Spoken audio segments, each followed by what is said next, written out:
Guys, ang ating food for today, patola with sotanghon na may giniling na beef. Sarap.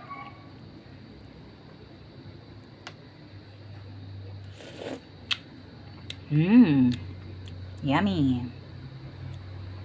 Yan. Guys, tagaan nyo kung ano yung iluluto natin.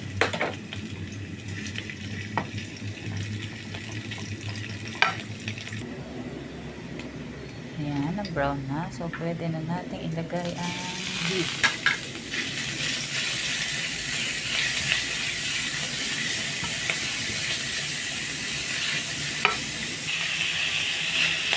Ayan, minced beef ang kailang halo ko. Ang halo ko. And then, ilagay natin ang kamatis.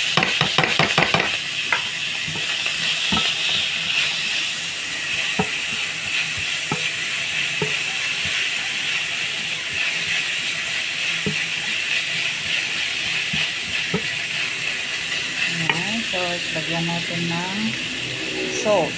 Ayan. Gamit tayo ng Himalayan salt.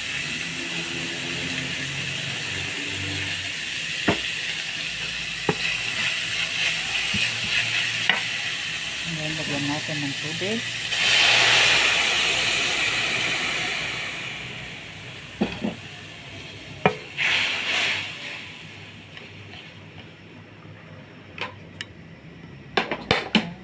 Ang patola.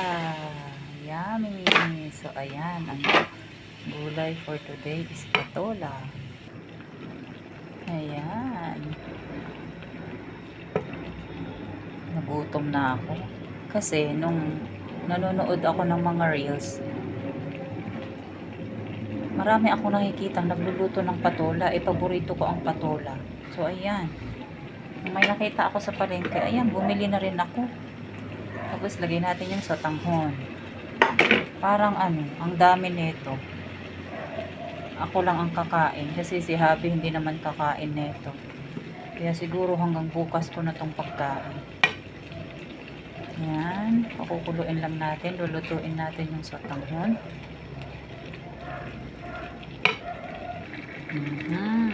Guys, sino pang hindi kumakain dyan? Baka gusto nyo akong sabayan dito. Ang sarap. Ayan, tapos lagyan natin ng maanghang. Ayan o. Level 30 na chili. Sinong mahilig ng maanghang dyan? Nakagaya ko. Ayan. Kasi ito, kakainin ko to na ganito lang. Walang kanin. O, ayan, ready na ang ating pagkain na patola with sotanghon and giniling na beef. Ayan, ready na.